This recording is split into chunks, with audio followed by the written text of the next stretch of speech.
Keith Craig Harris, Right Army Second Class, United States Navy. I got orders for boat school. Yeah, I got transferred off and went to Vallejo, California, Mare Island. Is where I took boat training. I went home to Murfreesboro, Illinois, and stayed one night. I had to see my wife and baby.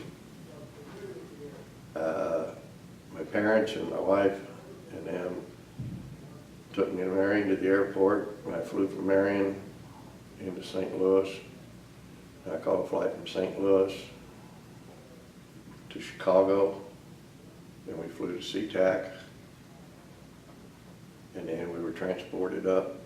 And then we flew out of there on the northern route on Flying Tiger Airline.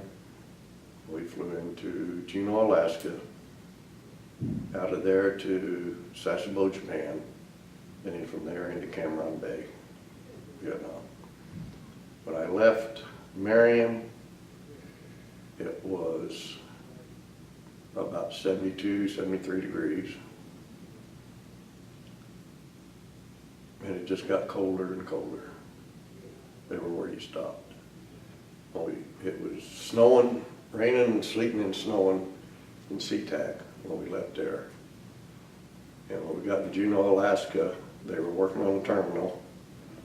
So the plane stopped on the tarmac, and we had about a half a mile run across the tarmac into the terminal, and it was just plywood set up with canvas and everything thrown over it, and they had heaters trying to heat the air and run in, so we were all in just one main area for a while, and then back across the tarmac onto the plane.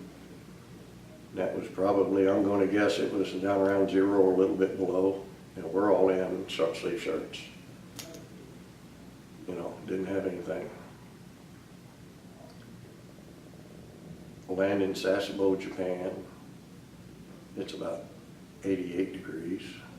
Then when we landed in Cameron, it was like 104. And this was all within about a 24, 26 hour period. We were sent down to Catlow, Cosdip 13, and we were given a PCF 71. And it was in dry dock at the time, and they stripped it completely down to bare hull and patched a few things on it, straightened it up, cleaned it all up, put new engines, new weapons, and everything back on it, put it back in the water. Scary. Because after it was put back in the water, we were still there at still there at Catlow. And being green, being in the United States all the time,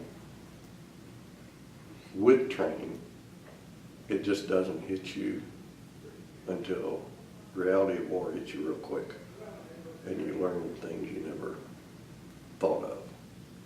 But first month or so was scary. We got rocketed once on the base.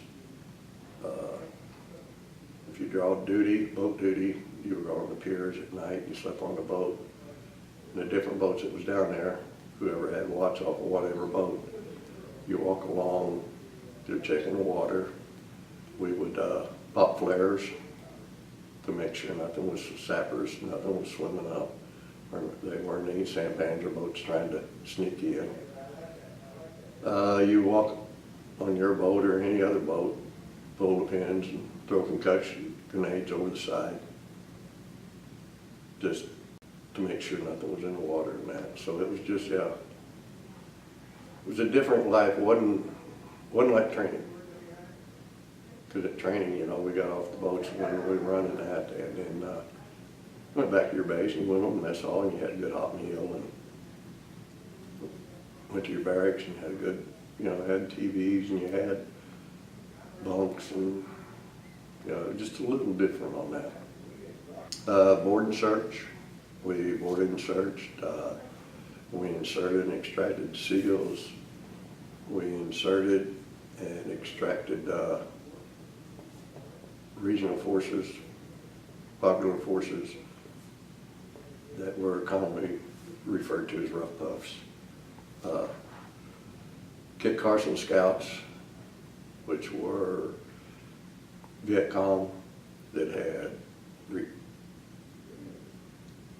repatriated and come back over to the government side and turned against the Viet Cong and that. So, and they were all ex-Viet Cong, so they knew all the sign signals, all the tricks and, you know, things they did. We set night ambushes, we raided places, yeah, just whatever you're told to do. More than I expected it could. I mean, I've seen boats that have taken rockets through the side, which it tears them up. Swift boat was basically aluminum and metal, and it would, the rockets would tear them up pretty good. And RPGs would really tear them up. Small arms would still go through them, you know, weapons fire and that.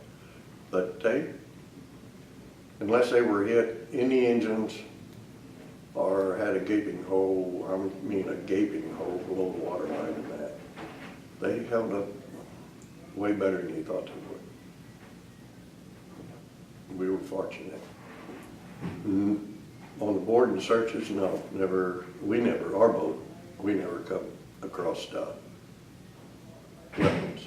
We did find contraband, which would be rice or wine or, you know, overabundance is what they call contraband.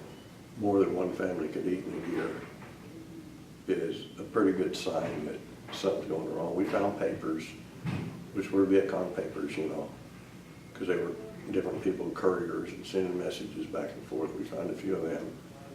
And I can't remember everything I did on the 71 because I was on the 71 boat and the 97 boat.